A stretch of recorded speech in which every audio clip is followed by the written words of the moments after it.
It's a nice Okay, so the way. card that's come up for you is you'll never influence the world trying to be like it. You'll never influence the world trying to be like it. Yeah, I mean, what is your world? Everyone has different worlds within worlds. And I think there's a really nice lyric by um dun, dun, dun, many different sounds. Oh my gosh, his name. It's not Eric Clapton. It's Mark Knopfler. And yeah, I think he talks about many worlds and many different suns. And you can take it as SON or SUN, many different Mm, suns. Yeah, I mean, it's about, yeah, I guess you controlling what you can control, right? Because, we can now know about news all over or mm. even know what's going on in your neighborhood, what's going on your street, what's going on with your friends, your family so fast.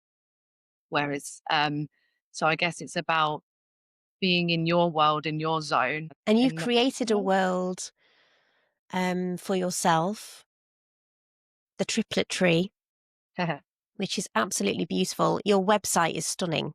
thank you. And you bring these three offerings together. So you have dance, you have Thai massage, and service. All of those three things speak to me and will speak to a lot of our listeners. So, do you want to talk to me about where the seed for the triplet tree came from? Sure. So dance has always been a thread throughout my life. I when you get the question when you do dance and training or, you know, jobs or interviews, or this is my first podcast, by the way. So thanks for having me. You're Great. welcome. Yeah, really, really great. What is it? The Road Less Traveled. Yeah, taking the Yeah. road less travelled. Yeah, that's a book. That's a book as well. Scott Peck. But yeah, so the tree, TTT. So I had lots of different names that I was going through. And it wasn't really about the name, it was about what inspires me. And it's all these different limbs. And I suppose they all nourish each other. And it's through having dance being the thread, and then all of a sudden Thai yoga massage came into my life because of dancing, and I needed a release. And as a dancer, I was doing a lot of training in North London through WAC Arts, Weekend Arts College, and then I was also in a dance company as I was training myself, UK Dance, run by Chloe Dean, and I was just also working at Borough Market I was just spinning lots of plates basically. Um, and I was like entering this phase of like, you're young, you're training, you're dedicating, time for technique. So creativity kind of went on the side a little bit because you're just technique and you're trying to, but I suppose it didn't go fully on the side because I had improvisational classes, and that was through WAC Arts because it wasn't just dance, it was also drama and singing. So that was interesting in itself because as a singer, I've started this podcast with me humming, and I'm definitely more of a mover. But yeah, it was the you got this moment, the cards made That's me it. do it. That's So it. yeah, that came through spinning lots of things, and then I ended up stumbling across massage, receiving a massage, and then I they did this final twist on me, and you do this Mm, massage, traditional Thai yoga massage on the floor. It's not on a bed. mm, So this twist cracked my back. Crack sounds horrible, but it mm. released me. It was like a choreography, and I saw this as a dance between two people. It was sacred. It was deep listening was going on. I was releasing. My nervous system, living in London, your nervous system can be on high alert, right? So my nervous system was really I just felt really connected. And then I just carried on learning. I managed to do training for pregnancy, for a sequence for many different ailments, and then learning more deep about the anatomy. And it just fed through it spread the dance, it fed the Mm. dance. And then volunteering started happening a lot more, like through being of service to people in London to be able to survive living in London. My journey is it's been quite funny because I've lived with many different people to be able to survive with rent. Yeah.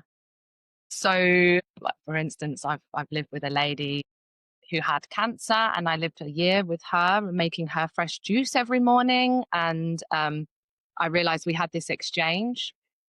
So that helped me survive. You know, that was in North London. And then I also lived with a family, and I helped run their business and did some au pair, like looking after the children. So I did so many exchanges, and I just found this.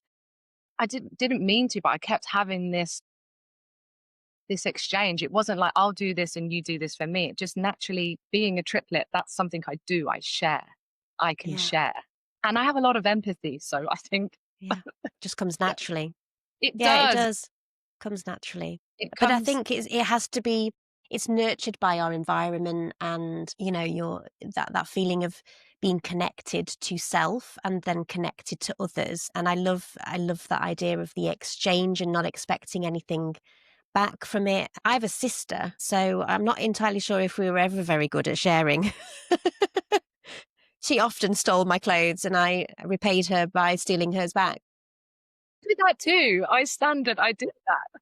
And I had to get a key and lock the door. Or if you're wearing my clothes, it's my clothes. Tell the people it's my clothes because it's I've Yeah. got style. Why did I tell my sister that? I cried. She stole my iPod. And I cried and I ran out of the wind, like ran out and shouted out the window, I'm gonna get you. You know, it wasn't always roses.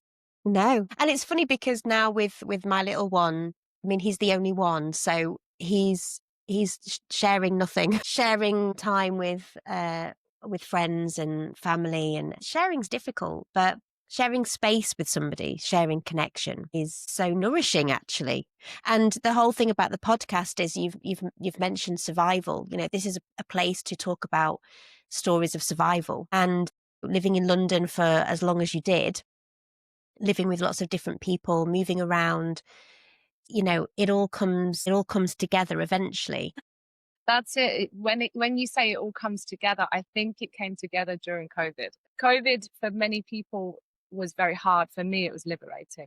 And I know that's you know, the fear, Mm, I don't know, feel the fear, do it anyway. That's an obvious thing to say. But like I won't go into COVID because that's what I won't go here for. But for me, mm, as a time, it gave me recalibration. I ended up working at the top of a mountain in Bavaria because I needed to get away from the news or get away from yeah. WhatsApp. I just didn't want to be consumed in my brain by that. And you'll see on my website on the bio, that's when I made Survival, which was the tiny cabin. I built a tiny cabin. Yeah. On Yeah. your And that own. not on my own because Okay. my brain doesn't work with measurements like that. I can work hard. Yeah. Give me a power tool and uh I will happily you know, drill. Sand I did by hand, and that taught me a lot of patience, you know. I Mm, built it with my partner, my husband, and we used a lot of um, reusable materials. So my mum works in a garden center, and we managed to salvage lots of sleepers, wooden sleepers that were being chucked in a skip. So, you know, at this point, we didn't have a van, or a car, so I was carrying wood on my shoulder. I really got to know the layout of B&Q. I mean, mm, that was crazy during COVID, the way the car park was to get into B&Q. You know, like you're going on a fairground ride or yeah. something. Just being told which way to walk was really hard for me Mm. in shops. Like being a dancer, I was like, I'm not being told how to walk. Like, found that really, yeah, it was really interesting times. Yeah, the survival cabin. Go ahead, Lucy. No, you know, how long did it take you to build that? And then what was obviously the intention to begin with was to get away from the noise, but then that developed into something else and it became the base for your work. yeah, it gave place to retreat, to build a nest. I suppose it's a nest to fly from because it, you know, I didn't buy land. It's not my own land. It's at the top of the garden of my mum, and she has a alleyway, and I saw it as like, hey, this is something beautiful for you. This is not long term. This is something to build during these times of unprecedented times. This is something where we can focus and harness and build. This is something for you as well, a gift.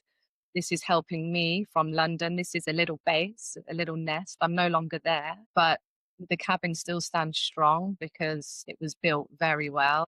Some funny stories of getting glass and windows and routing and building our own windows. And when you're in there, it's very rustic and everything tells a bit of a story. It's not straight. It's like it's almost like Charlie and the Chocolate Factory, like wonky. And then I suppose going to Bavaria was because that's where my husband's from, and we wanted to go see his family during coronavirus. And then, you know, through doing a bit of hiking with them the previous years, then I thought, oh wow, it'd be really cool to work in a mountain hut one summer to learn the language.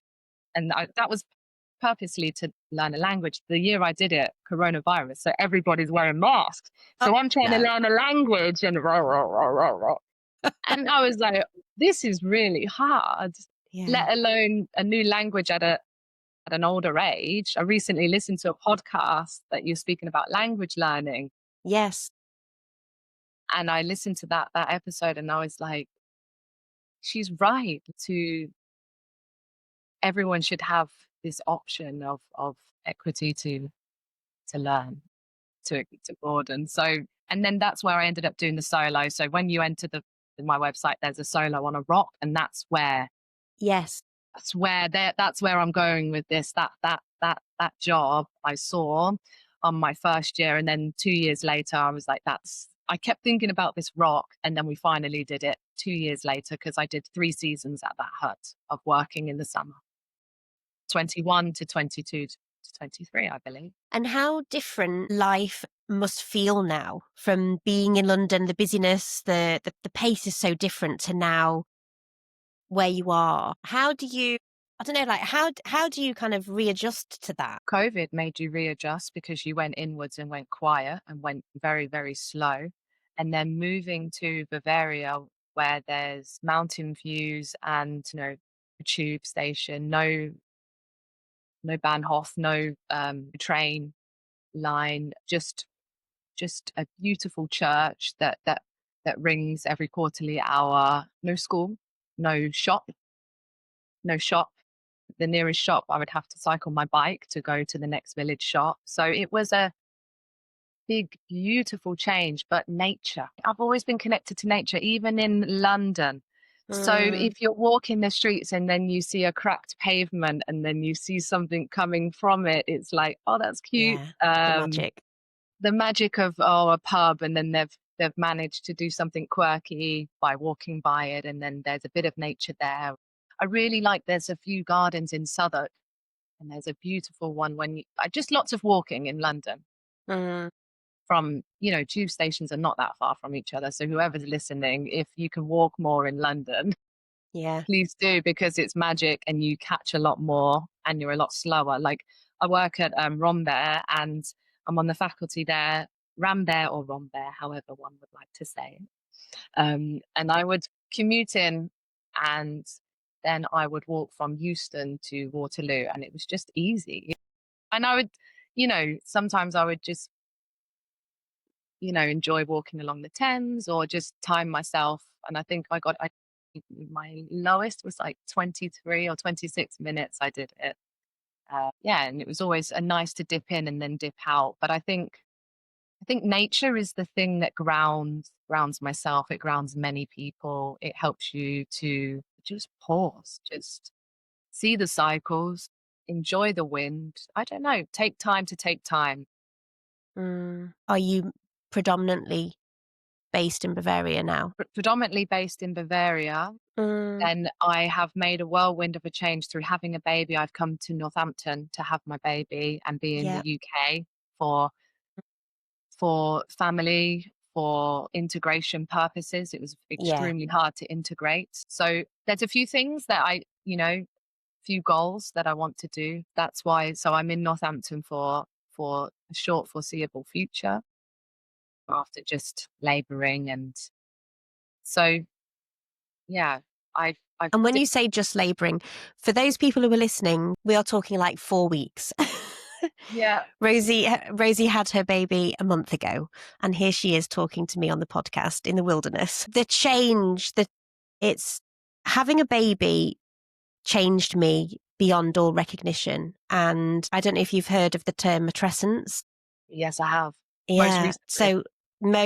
So I went to De Montfort University to Nice, attend an early years movement session, but we had an incredible session that we kind of transported back to the womb, and it was just so eye opening. And I came away with this new term, matrescence. And for those mhm, people who don't know, it's that kind of like the transition into motherhood and how long it can take. I mean, my little one's 5 and I still feel like I'm transitioning and transforming into something else. And so it brings new perspective, new energy, no energy for great. lots of things. God, New energy, no energy. but it's so magical. And how was your experience as a dancer to experience that change? It's a collaboration. It's the deepest collaboration we'll ever do. That's what I can say. It's phenomenal sharing the body. I mean, I think it made me understand my mother in a deeper level, because I was always like, well, I'm the triplet, that was always the thing to say, say something about yourself, which is interesting. When you go to Mm, groups and it was just like, I'm a yeah, triplet, that was just the easiest thing to say, and I never thought about my mum really. And then thinking, going through the changes myself, I was like, how many placentas did you have? And she was like, three yeah. placentas, and they weighed this much. And I was like, how much did we weigh? And then, I just was thinking, well, she had 4 heartbeats going on. Mm, You know, that's incredible. That's polyrhythms. That's yeah. polyrhythmic.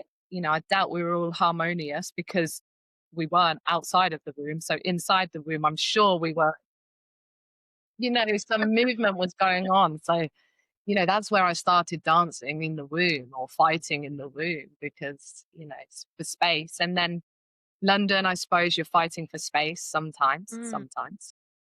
And yeah. then, yeah, getting that space enabled me to find this clarity. And I also have got to do a big, big, big shout out to Dancers Career Development, um, also Nocturnal Designs. Check them out. Shout out to John. Yes, yes, John, wherever you are in the world, Gosh, right? he's yeah. I mean, he's gone through a real transformation as well. This nomadic lifestyle and embracing it, and it's not easy. And we did you listen to his episode as well? Yeah, I did. Check it Yeah, out. yeah. He's just incredible.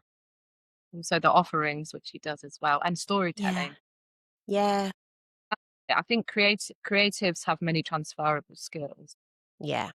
And that's it, the survival, that mentality of, yeah, of transferring what you know and taking up a new layer or a new space. And that's what I knew through labor. I know my body. So, that's this is how I envisioned birth. And then, I went 8 centimeters at home, no pain relief, fully 10 centimeters, no pain relief, because I was like, I want to be present. Maybe I was too present, you know, but yeah, no pain relief. And I was really proud. Yeah, that's Yeah. So incredible. I think it's about, yeah, having that strength within the mind. But Mm. dance training, yeah, that can be vigorous in itself, Intense, intense for sure. intense. So Am I right? When you trained, did you train at Laban? I did, yeah. So I did my degree was in theatre, performance, and music. So I play the piano, um, and yeah, dabble in lots of different instruments. Not so much now, but I'm waiting for my grand piano to come back to my house. We've just moved, and my piano, my baby grand's at my mum's house, so I'm so looking forward to getting that back. Absolutely. And then yeah, I moved to Bath. I've moved around a lot. So moved to Bath and was doing a lot of work with university at that point. Community dance, choreographing, was teaching. And then I decided that, yeah, to go to Laban, and I did the professional diploma, and John was on the community diploma Hey, that's course, really and nice. that's how we met. Yeah. So, oh gosh, being in that space. I mean, it's funny because I have never really considered myself a dancer.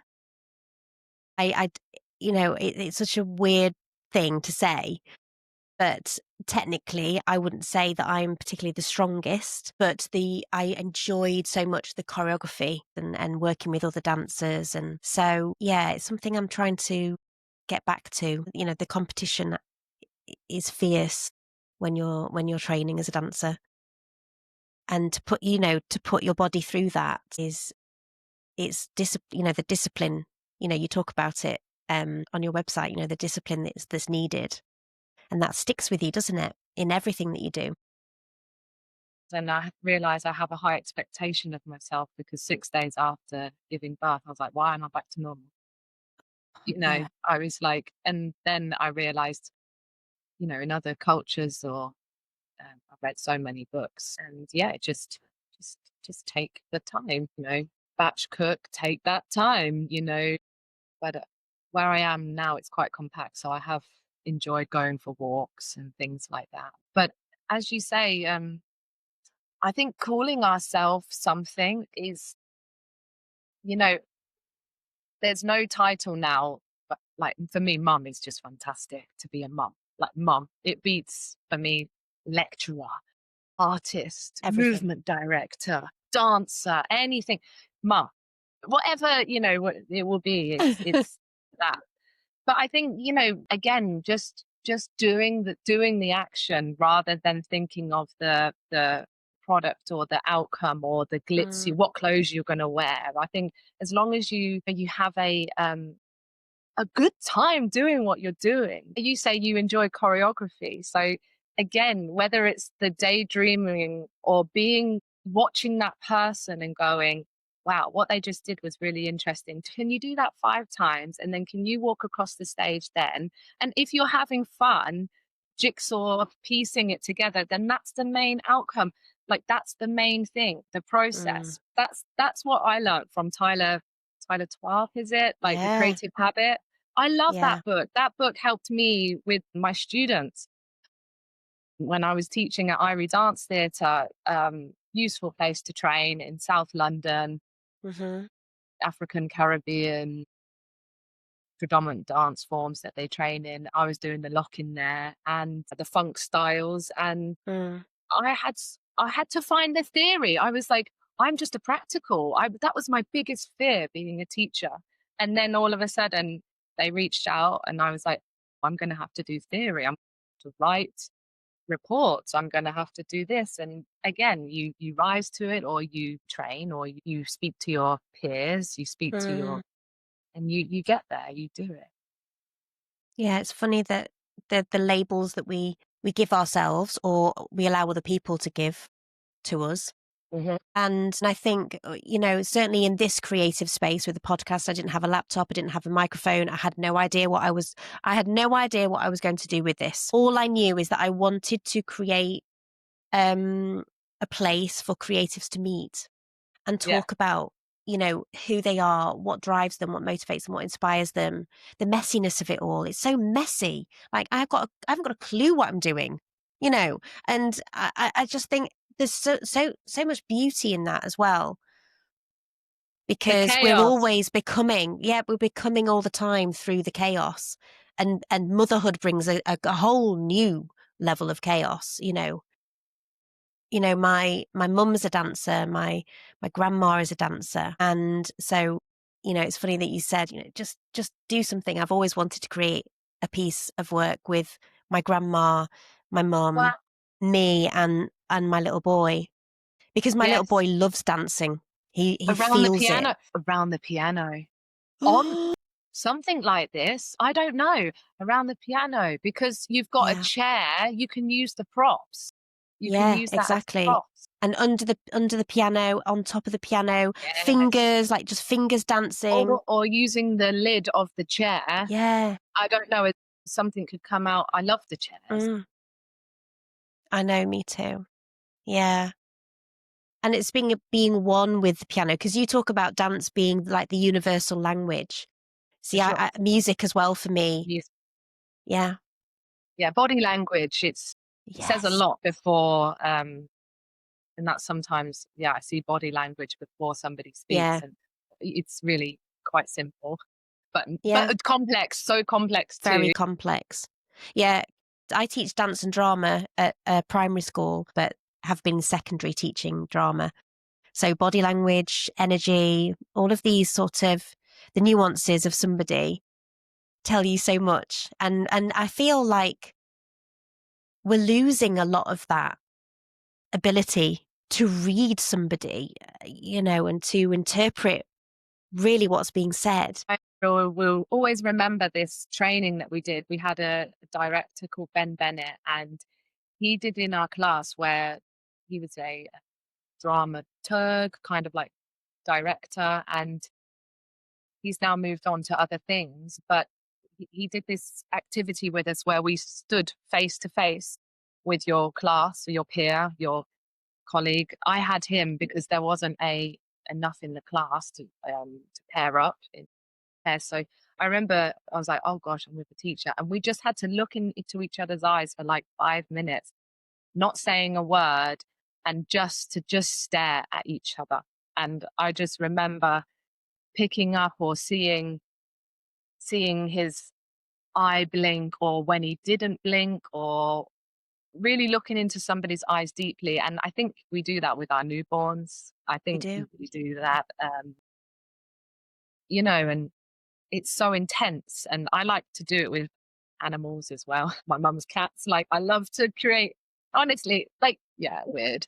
But I think I'm not an animal whisperer, but they understand. They do. Like, Yeah. the cat will run when I was coming back from the tiny cabin going down. The cat would run across my pathway and run back, and Mm, then he was always playing because I took the time yeah, to acknowledge somebody, or to spend acknowledge time. Yeah. to spend time. But yeah, it's And, again and having having eye contact with somebody, it can be intense. it is intense. It's because, what do you want to show? Are they picking up? What do they think? It doesn't really matter what they think, because you just got to show up. You are what you are. And I mean, yeah, what we do today will shape tomorrow, I suppose. Absolutely. Have you watched the video with Marina Abramovich? Valerie? She sits opposite people who come to the installation and just sits and looks at them. It's beautiful. And she's in this beautiful long red dress. And her partner, who she was with for many, many years, turns up and sits down because they close their eyes as the new person comes and sits opposite. And then she opens her eyes and she sees him. And it's been years since they've seen each other. And it's every single time I watch that video, I cry because there's so much story there, and love and grief and pain, and it's beautiful. But I'll put the link in the show notes if people want to watch it. But, to have eye contact with somebody, it's so intimate. Yeah. Unfortunately, yeah, we do lose that. We do. What, obviously you're on maternity now, so projects, I should imagine, are on hold for the time being. Do you have any ideas of where you would like to venture in terms of projects that are coming up when you do go back to work, so to speak? Or are you very much enjoying the moment as it is now? Well, that's the thing. It's a lot of chaos, but like, I'm ready. It's never been chronological. I've got this website, and I purposely hasn't haven't put an address on it, because massage I've done in the Indian Ocean when I did some volunteering there. Massage still came into play there. I've also done massage in London. I'm still building that as work, whereas dance Mm, is in work and volunteering is of service. But massage is it's something that I'm developing, and I'm learning from greats like Kira Velasquez, who's a phenomenal Thai yoga massage practitioner. Also Maya, who I learned from, Maya Vaughan. Um, Also Catherine Poiser. She's Ralph Marzan. All of these people, I'm seeing their career and how they've gone into retreats or how they yeah. end up teaching. And I suppose I await helping people to trust their bodies in pregnancy, because you can often take the advice of all the health professionals, which is phenomenal support. It's phenomenal support. But at the end of my pregnancy, um, they said you've got might perhaps have gestational diabetes. I knew I don't have diabetes from my diet, and I just knew it would be a very big baby. And he was 9 pounds to 4,195 grams for my first. And I was like, that's big.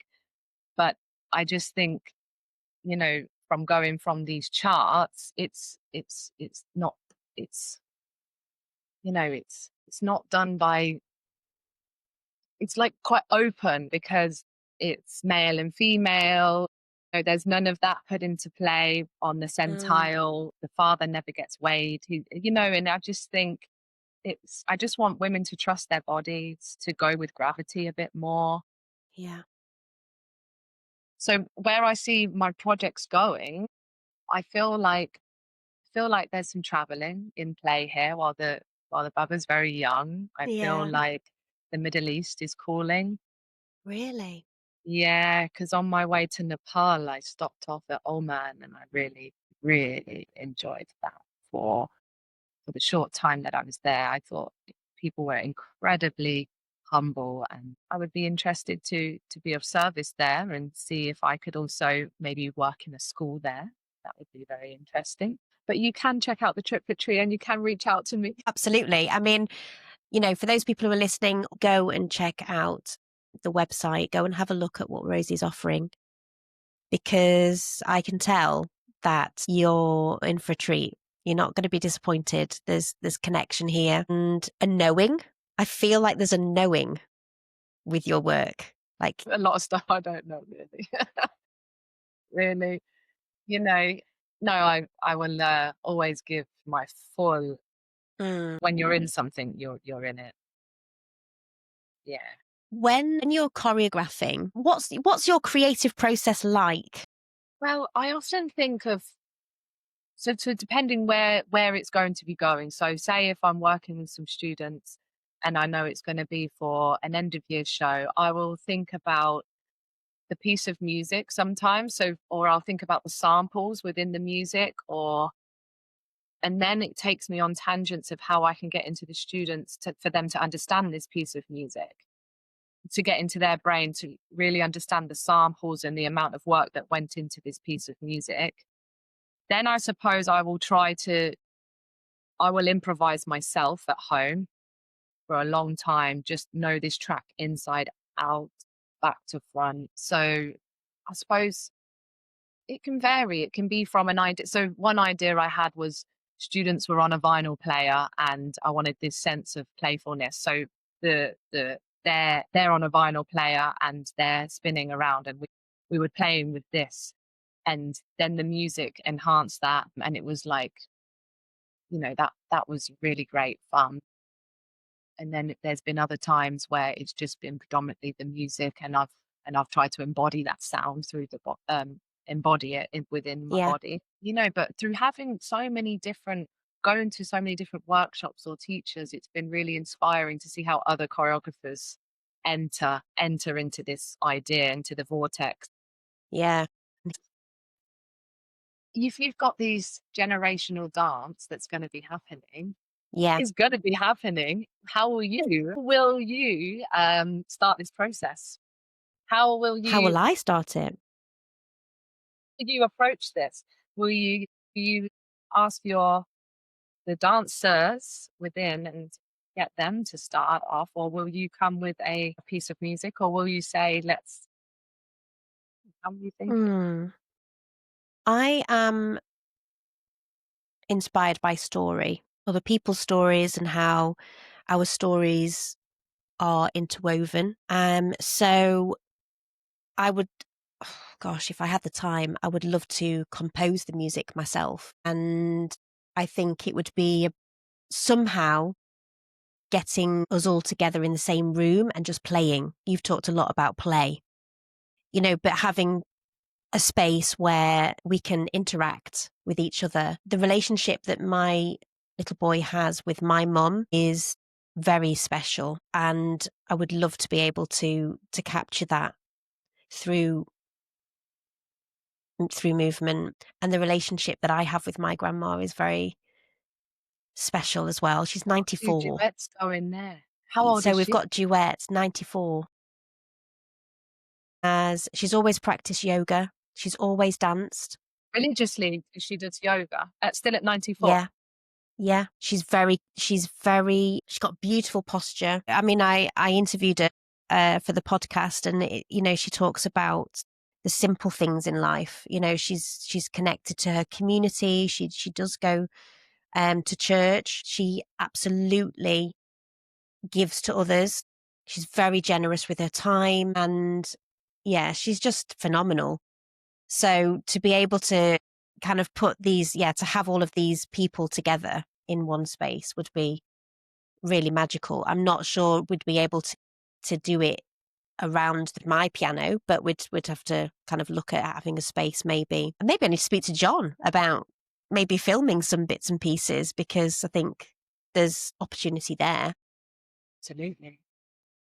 Great But eye. also the idea of motherhood and dancing This is with other interesting. mums, I think. Yeah, because I was thinking about watching the newborn so much, and I was watching his movements, and I was thinking, I was thinking about a choreographic project, but just interpreting my baby, or just coming from the baby's perspective, Yes. because I've seen so many Yeah. movements, or obviously our kinesphere changes as well, how we adopt new caring movements or instinctive movements, or um, yeah, our postures change. Our bodies are literally working miraculously to provide this milk if you are breastfeeding. Yeah, just I was also thinking there's something here, and I'm really really inspired by John Frusciante from the Red Hot Chili Peppers.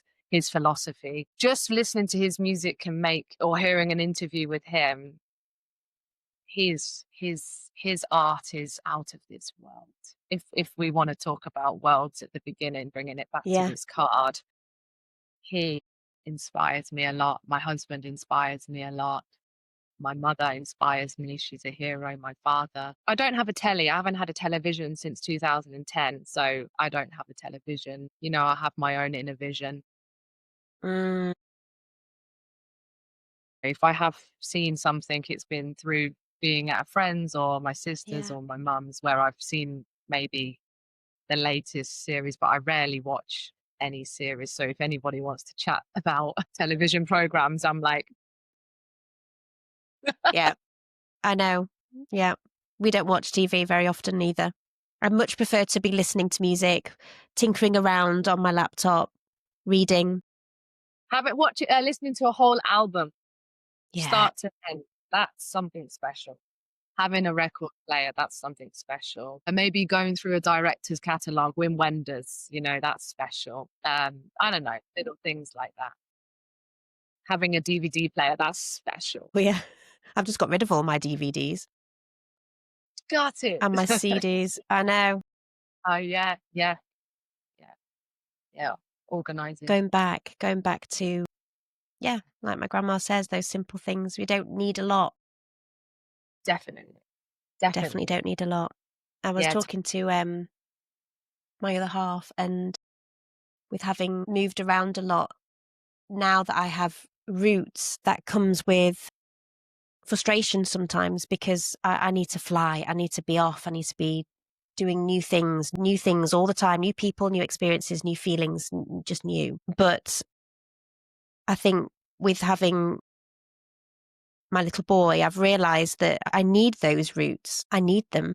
That's a learning curve, or not a learning curve. That's something, no, I don't know how to describe that. That's grounding. Mm. Yeah. You know, there'll be people that listen to the podcast and will be doing so many different things. They'll be working a job, they'll have projects on the side, or they might have the luxury of making a living out of their art, you know, but Mm. it's all valid, it's all valuable. Wherever you are, whatever you're doing, it's your mess, it's your chaos, it's your wilderness. And there's so much to learn from each other, I think. You know, this idea, one of my guests, Natalie, said, this is like the watering hole where we all just talk about how we're surviving. I have a question also, because just as you said, wilderness, I just see the pink background in my head, and then the bear. Why the bear? Why the mama bear? Why the bear? Yeah, well, it's interesting because I don't think of it as the mama bear. So it's a nod to my dad. My dad died 10 years coming up, and he was always the person I went to for that grounding, for wisdom. He always had a way of, you know, whatever I was going through, he was always the person that would be able to make me laugh and just say the right thing at the right time. But he grew into that. It wasn't like that when I was growing up. So he grew into that role of the sage, the wise old man. But we call ourselves the Kogi Bears Okay. because my surname Colgan, the Kogi Bears. So yeah, that little bear is. I always like the idea of him just watching over me and watching over my family. And you know, he always used to say, find the fire in your belly Ooh. and chase that." Yeah. Well, So, when did you start the podcast then? Have you been doing it for long?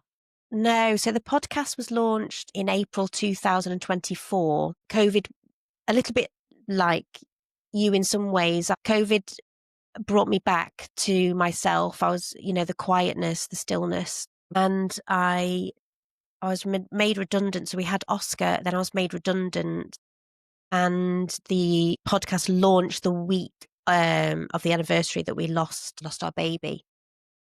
The podcast was already sort of being developed. I'd met Sarah at a birthday party and we got chatting, and it so happened to be launched on the day of the week of. And so the podcast is kind of like the baby That's what I was that I thinking. didn't have, and I'm nurturing it and I'm loving it and I'm letting it breathe. And yeah, so I it's was so it's very surprised special. from you reaching out to me, like, and yeah, again, yeah, through the Trip Literary portal, because I'm just used to setting up with the techie side of things, Yeah, and I've finally got a response and wrote back to you, and yeah, I just was like, wow, you were the first person. I was like, the website does work. I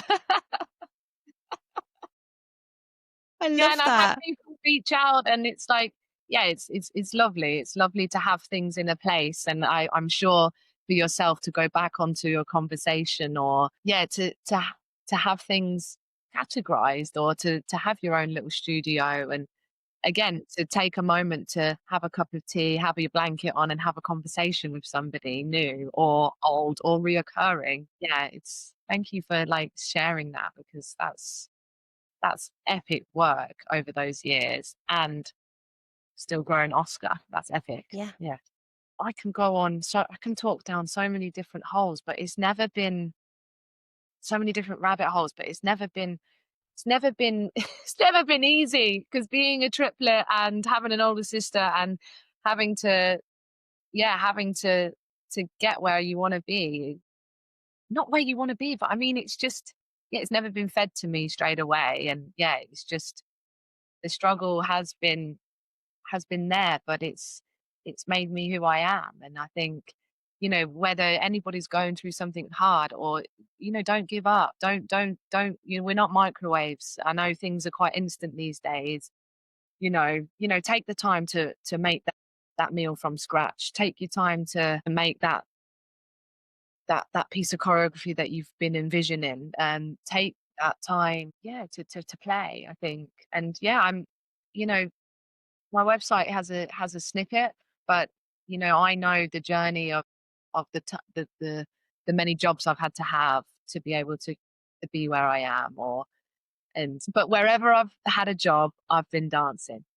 And that's Yeah. what's kept me, because I've danced in a ramen shack. I've danced with the fishmonger at Borough Market.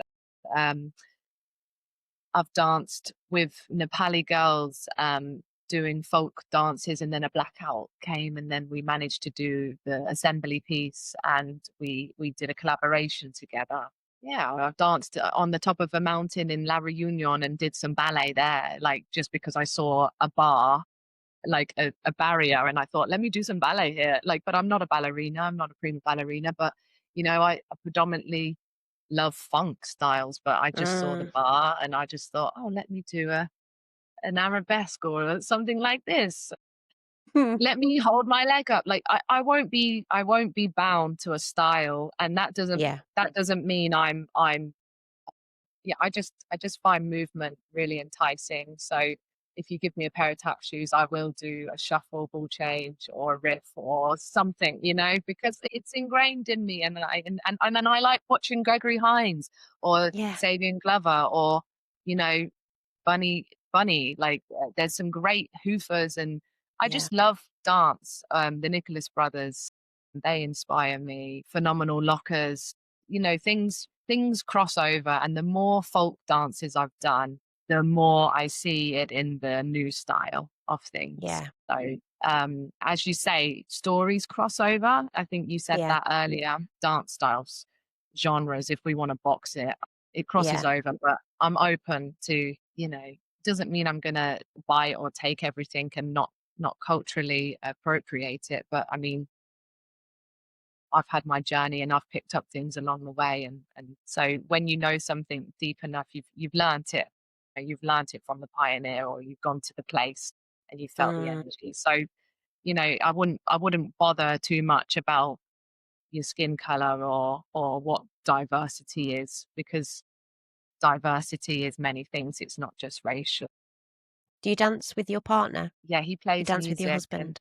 yeah, he plays music, and that's inspires me a lot. I mean, we dance. He's not a dancer, but I do grab him and like try dance with him, but he'll mainly just like play music because that's where he feels comfortable dancing with his fingers, Yeah. you know, Yeah.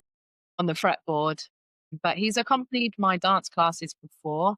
Like he's played the music. I've done a bit of community stuff as well, like with older ladies, and um, I've said, "Oh, can you do some Frank Sinatra, or can you play some flamenco for me?" And he's just come along and helped the community through playing. And yeah, these ladies now see me with a baby, and they're like, "We miss your Get Fit classes, Rosie, and you helped me breathe." And that's what my doctor, because I would also do breathing exercises with them, and they were like, "My doctor was telling me about this." And I was like, "I'm glad they're telling you about breathing Yeah. exercises as well as other things." And Mm.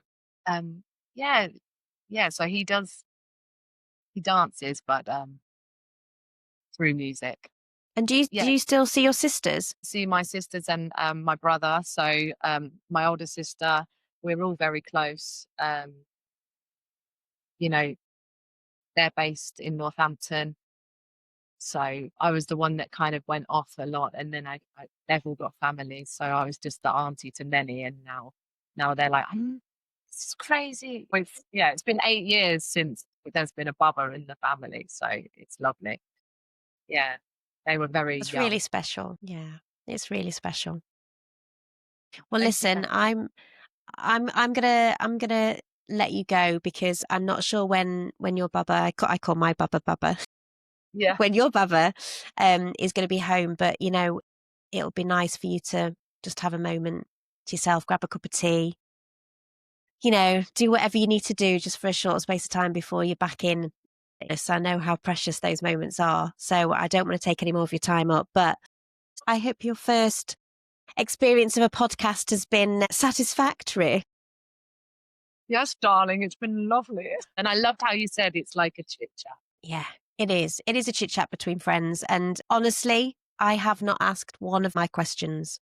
Wow, we've done I something. mean, we've talked about stuff, but it's been very, yeah, just very relaxed, very organic. Everything that will be linked in the show notes, so people will be able to find you and find the website and everything. So yeah, Well, enjoy the rest of your week, and I look I forward to will. hearing from you. Yeah, you take care. I'll speak to you soon.